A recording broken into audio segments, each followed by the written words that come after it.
Alright, welcome back to round one of the Dog Days Open, the inaugural event. I can't say that word for some reason still. We return to the MSU Wise Center here at hole 10. This is a par 3, 220 or so feet, probably 230. Just a pretty simple right-hand backhand hyzer. Lefties are going to be really upset about this. There is a pretty tight window to the basket. It's only a couple feet inside, but if you come in early, you're in the thick stuff, and if you go long, you're still in the thick stuff. And OB comes into play pretty early. Here we have John throwing a nice wide hyzer. Unfortunately, coming in just a little bit early. If that was just a couple feet forward, it would have been parked. Jeremy tried to correct for that, throwing high and wide, but he goes long of the basket and into the thick stuff. Here we've got Sean.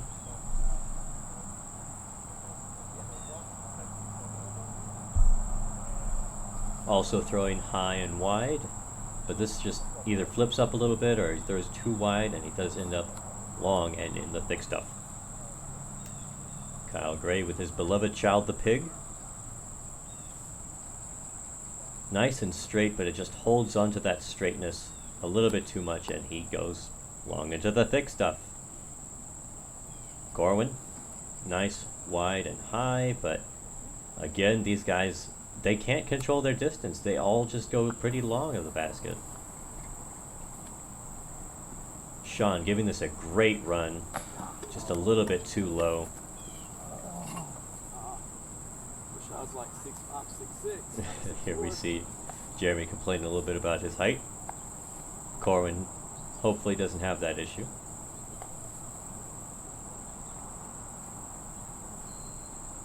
Giving us a great little stabby run, but just a little bit too low.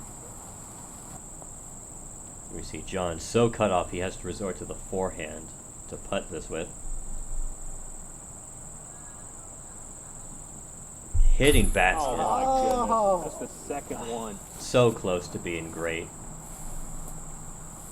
Corwin with his tall frame. There's no brush here. There's nothing in his way. Like, he's just got this nice open gap. He's like, what are you guys complaining about? Yeah, Gets the bird. Great putt. With how thick this stuff is, it was nasty. We have Kyle, considerably shorter than Corwin, so we'll see what kind of look he's got here. Just trying to get it in there. You see how nose up he had to put that just to get past everything. The card cleaning up the pars. So it's a short hole. It really sucks to not get the bird, but you know, when you're Kyle, you're just used to that, I guess. Moving on, hole 11. Now we start getting into some of the longer bomber holes. This is a 350 or so foot shot, but it is uphill slightly. So I would say you've got to add about 15-20 feet to your distance. You got OB left with this creek and all this tall grass. OB right, the parking lot. So the fairway narrows the closer you get to the basket, which is extremely difficult, very touchy. We'll see what Corwin does.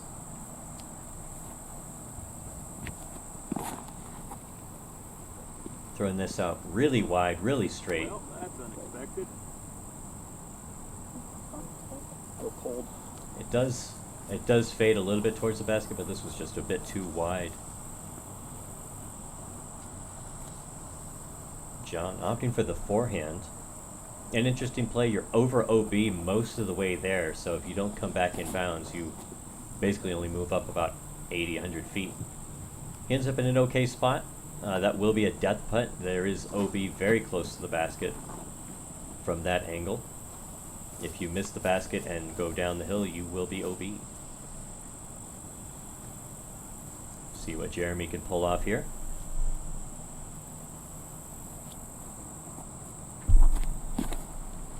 Throwing a nice wide hyzer.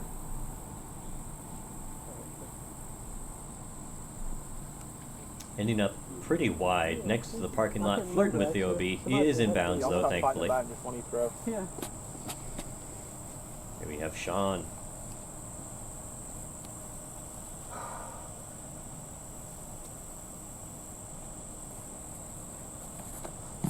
Throwing a nice hyzer flip. Unfortunately, flipping too much. Get off that. Almost hits the car. And does roll OB. And unfortunately, that little car stop there prevents him from rolling back in bounds. So he will be taking an OB stroke there. Here's Kyle throwing his Halo Destroyer. Getting some nice turn out of this, but he does get the stability back in. And this just, Oh wow. Great That's job. a Halo you Destroyer. just hear him like, wow, how did you do that? You nestled, what the heck? You know, no, barely any skip.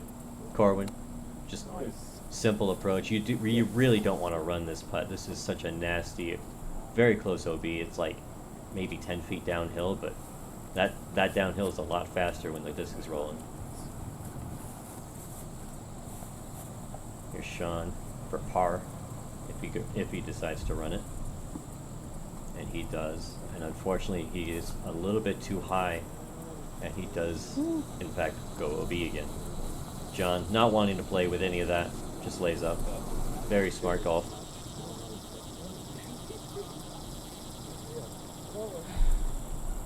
Sean cashing in his double bogey. Yeah, beautiful drive. Kyle with a well-deserved, I don't even like well-deserved birdie there. even do it. Some extra commentary from the Halo car. Destroyers don't nestle, bro. They just don't. That one does. That one does. I'm gonna steal that one. Pop-Tart Destroyers. Rest of our card tapping in their pars. Apparently. And we move on to hole 12. Keeping in with the theme of bombs, this is a par 4, 700 plus feet, question mark? OB ditch here to our right, and so you'll be throwing over OB, but it's not super crazy.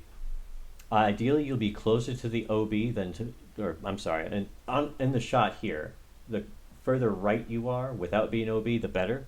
The further left, it just kind of means you're throwing straight at the OB, so it's a little bit scarier. So you would prefer to be closer to the OB than to the left of the fairway, but as much distance as you can get off the tee is ideal. I would probably consider a roller here, maybe. I wasn't able to play this hole, unfortunately. Didn't have a lot of time when I got to the tournament, so only played a couple of the holes. But we'll see what they do. Kyle with his Destroyer.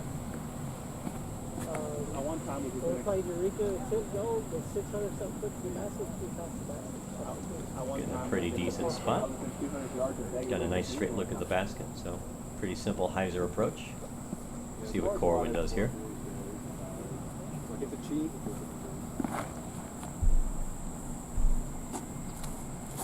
Getting some nice distance out of this one. John opting for the forehand again. Unfortunately, I don't know what was going on with this or what the plan was, but either he was going for a roller or he just misreleased that one. See what Jeremy can do. You can hear it just coming off his fingers, that snap. Absolutely smashing that one out there.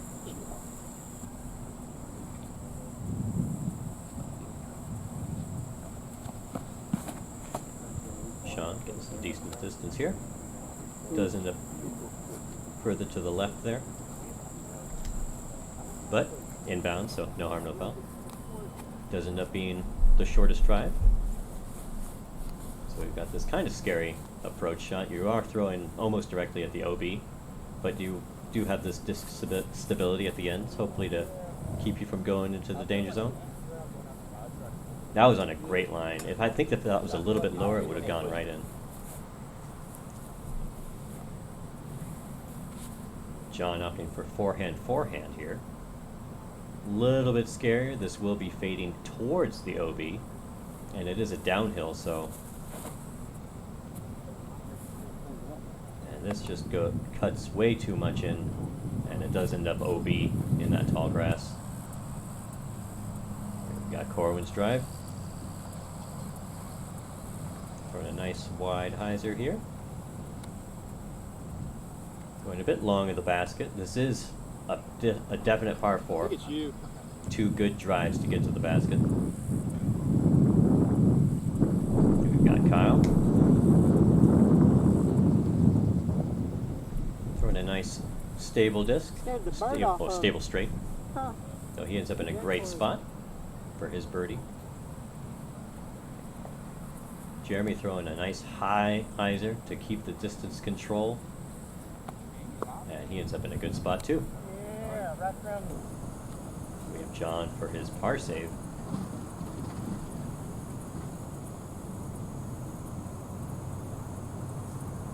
Just a little bit too low, hitting the basket, sitting down, thankfully. No rollaways here.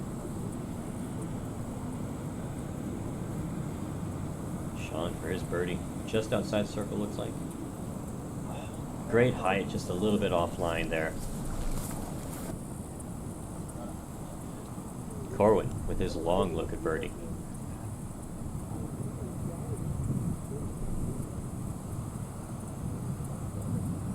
I think he just laid this one up. Didn't want to flirt with that OB. You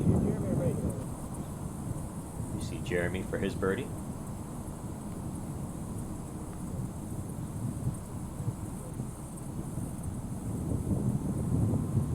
And you can hear the wind here. Unfortunately, he expected the wind lift, but he didn't get it. Kyle just floating that one in there. I think Kyle was putting in the headwind and Jeremy was putting in the tailwind, so that might explain why he missed low. Sean for his par save. Is it a par save if you're still in the circle? Oh. I guess it is when you miss. That's very unfortunate. Sean with the bogey. John with the bogey. Was the OB stroke. Just for that. Oh gosh. Corwin and Jeremy tapping in their cars. Excuse me. Moving on to hole 13, I believe it is. This is such an interesting hole. It's such a cool idea. Taking this basic backhand hyzer and mixing it up with a mandatory to the left of this rightmost oak tree. So you have to throw to the left of this oak tree to get to the basket, which you can see is only about 15 feet past that tree, but 25 feet further to the right. So something really, really overstable on a forehand. Kyle pulling out the Firebird, I believe this is. Getting some incredible distance on this shot. God have mercy. I think you missed it. God have mercy. You see, he's very disappointed with how great his forehand is. 280 feet to the basket, and he threw it 350. Corwin with a much better looking shot. Looks like he's edge of circle 1 here.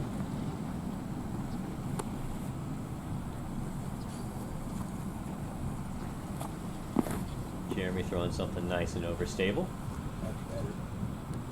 Ending up in a great spot. He's in the circle right there.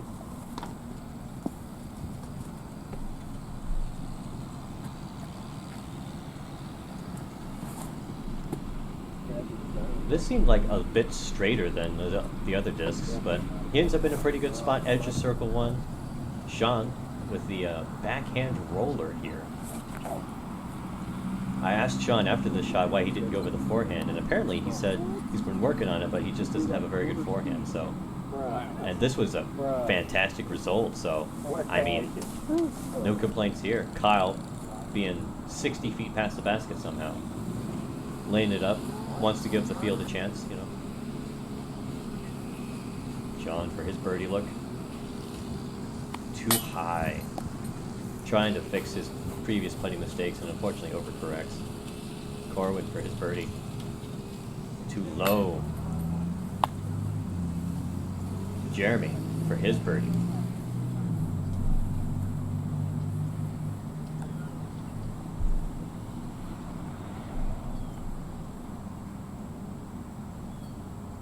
Also too low. I guess these baskets just aren't up to the standards. Either they're too high or they're too low. That's on Dustin. got to get with him. Sean finally managing to catch a break and get his birdie with his beautiful backhand roller drive on this hole. The rest of our card tapping in their pars. Dustin West, of course, tournament director and local disc golf, the president of the local disc golf club for Starkville. Shout out to him. He invited me out to come film, and I absolutely love this course. It's such a fun course. Moving on to hole 14, I believe this is. I could be wrong. I've been wrong before. I'll be wrong again. This is a pretty open hole. You can kind of just do whatever you want. Forehand, backhand, left, right. There is that OB ditch there, right in the middle, and there is OB walking path there, and as well as the road. Sean up first with the incredible backhand roller drive on the previous hole. Throwing a flipping the flat hyzer. And it just unfortunately doesn't skip on those rocks, and he does end up OB, so he'll only be moving up about 100 feet with an OB stroke. Kyle with his Firebird again. Hopefully not overshooting the basket again. And he does end up safe and in a pretty decent spot. Go Corwin, opting to the backhand.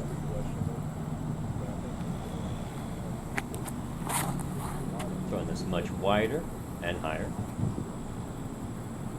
And in a great spot, absolutely perfect. PDGA parked. Jeremy also opting for the backhand. Throwing a nice wide high hyzer. Getting a nasty skip and in a pretty long basket. John opting for the forehand. This one is looking pretty nice, but you just heard that hit that rail and kicked him OB, unfortunately. Moving up a bit closer than Sean is, but just a horrible reaction off that rail. Sean with a great approach on a great line. He's got a tap-in bogey. Sean throwing his approach as well, also landing in a good spot. Jeremy from just outside circle 1. Cashing in the birdie. Beautiful putt. Kyle for his birdie. Cashing that in as well. That was the cart falling over.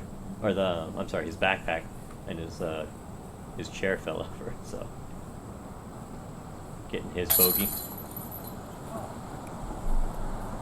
Sean had such a great attitude this whole time. Always big smiles. Always rooting for people, despite the struggles he's having. Corwin with his amazing birdie. John tapping in his bogey. Moving on to hole 15. Another fun hole. Pretty big open fairway. No OB really, unless you somehow get really, really far to the left with some horrible grip lock. You can see pretty open fairway until you hit these trees. There is a straight gap to the basket here. There's also a gap to the left for the lefties or right-hand forehand. There's a right-hand backhand hyzer gap. So really, you just got to throw it and don't hit trees, and you'll be good. You know? Just be good and you'll win. It's that simple.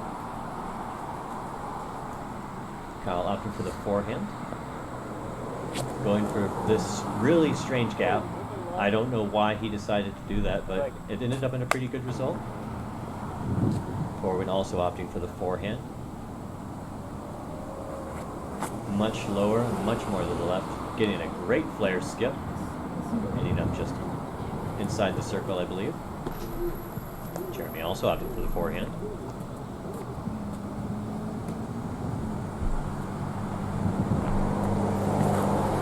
Going for the same gap that Kyle went for, but he went with a faster disc, so he gets much better ground play there. Sean, again opting for the backhand. Probably going with a pretty straight disc. This is only 250 feet. It is slightly uphill, but well within even an amateur's reach, like myself. He ends up in a pretty decent spot. Nice anti-skip too. John off into the forehand. Turns this one over a little bit too much, and it does end up too straight. He will have an open look at the basket, but it will be a long one. Here we see him from about 60 or so feet. Giving a great run at it. Just a little bit offline. Great height. Kyle for his birdie look.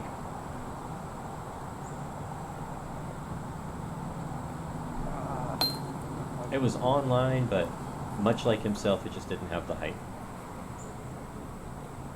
Sean with the awesome birdie. Great putt.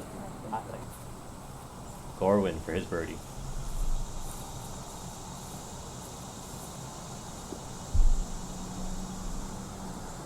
An unfortunate chain out, just a bit too high and left. John just casually walking up, tapping in his 15-footer.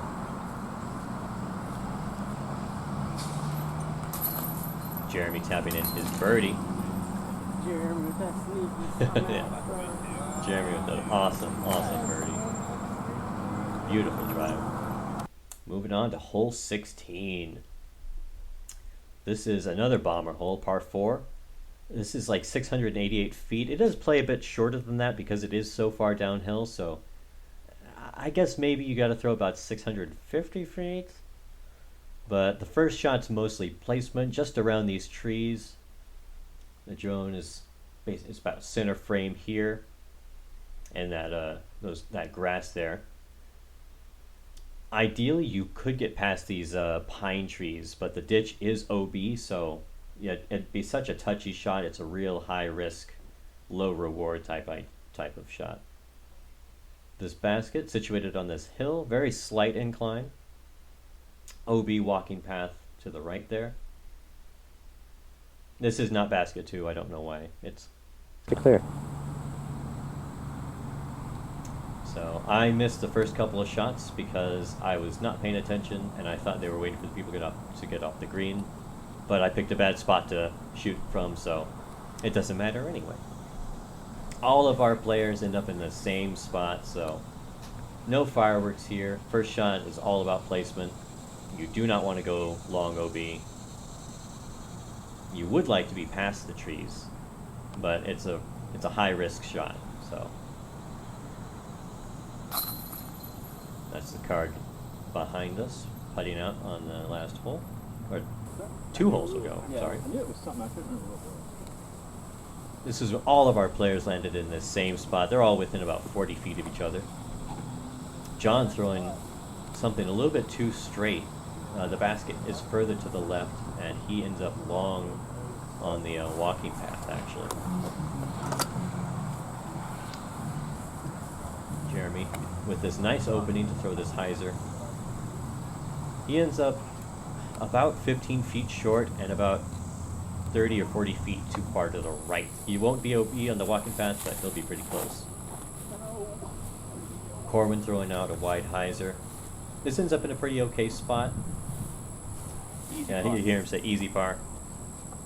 Prophetic words.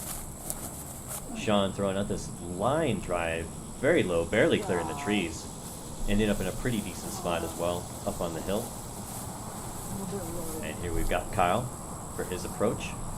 It is a blind approach because you cannot see the basket through these trees. It's about 200 or so feet away, I would guess, from here.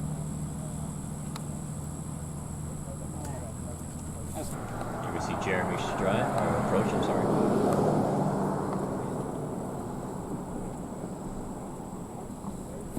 Giving this a great run. Had the height, just a little bit offline, I think. John did go OB, so this is for his par. Unfortunately, just a bit low. Sean also ended up a little bit low, but thankfully it didn't roll. And here's Kyle for his birdie look. Very good catch from the basket. Round 2, you gonna go pig? Corwin, a little bit of razzing there, but lighthearted, friendly. This was a pretty busy road going behind, so I think Corwin was waiting for a car to just pass there. And airballs this, unfortunately, way too far to the left. Jeremy for his par. John tapping in his bogey. Courtesy violation, uncalled. Corwin with his par. I kind of spoke too quick and talked about just going to be an easy par. Yeah, Made it that way, I goes guess. Corwin talking about his prophetic words. And Sean for his par. Big smile from Sean. Moving on, hole 17. This is another fun hole. We've got this turtleback mountain, or hill rather. In Mississippi, this is a mountain, you know. Turtleback hill here between you and the basket. We've got the low trees all around. You've got all these crepe myrtles here. This is only about 350, but you need to throw it pretty high to clear this hill, but you don't want to throw it too wide because if you get caught in these trees, they are very thick and you will be shot in. You can hear the beautiful sound of nature here. Kyle throwing this great shot. Very straight with a nice late stability. Gives a little bit of ground play too that we can't see.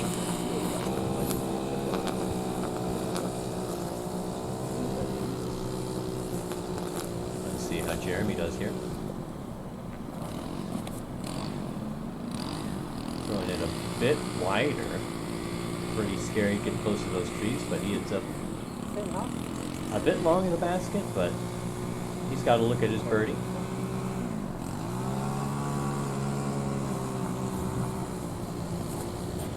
Sean throwing something a little bit too... No, that was a great shot, actually. Amazing. Corwin not letting me get situated with the camera. As a result, I don't remember where that shot landed. John turning this one over, throwing it way too wide. He's caught in a tree and just kicks him straight down. And a little bit of an errant approach. This one hits that crepe myrtle. That stops him from going super long, so not horrible. Sean did enough. A little bit short. Gives it a bit, but too high. Corwin for his birdie.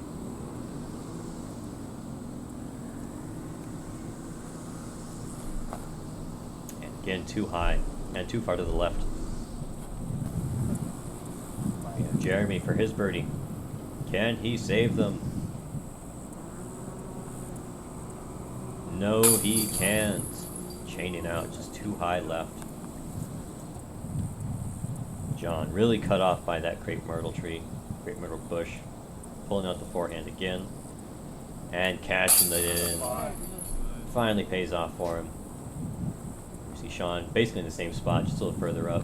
Going through the tree. He doesn't care. Kyle tapping into his birdie. Save that disc. And me talking because I thought CTB. this hole was the CTB, but it's 18, that's Right? CTB. Oh, dang it, this is Yeah. 17. Thanks, myself. Jeremy tapping in his par. And Corey tapping in his par as well. And I just didn't want to catch it because I don't like Corwin. He's a jerk. I'm going to call him Corey from now on. Here we got hole 18. Wide open right side. Lefties will have to pull out the forehand or risk something getting caught up in these trees that are very thick. These are like hemlock or something like that. But a pretty long hole, about 380. And it is pretty flat. Kyle pulling out his destroyer. Yeah, 398, so pretty decent throw. A nice full flight out of this. Ending up 8 feet from the basket.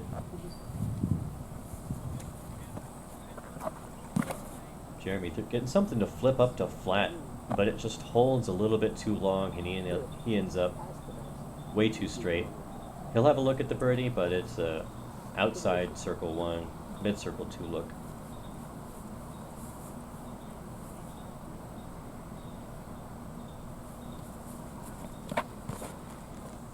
Sean getting this to turn over. Holds a great line, but he just threw it a little bit too wide for how straight the disc was. So we've got Corey.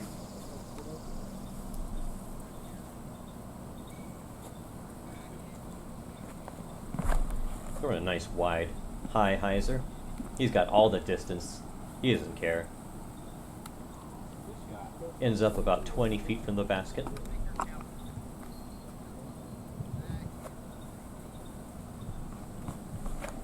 John getting this to turn over way too much for the line. And he just ends up pretty... it's about pin high, but it's just too wide. We've got Jeremy from circle 2. Giving us a great run. Just a little bit too high right. John from about the same distance.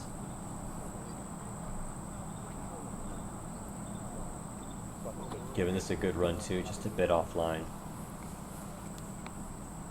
Here we see Sean. Online, just didn't have the height. We got Corey for his birdie. And very uncharacteristic for such a tall man to throw it short.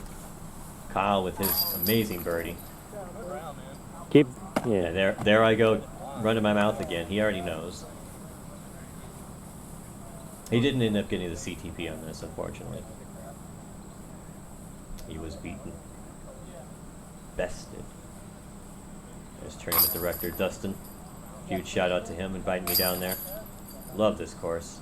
Very happy I came down here. The 2-hour drive was worth it. Rest of our card tapping in their pars.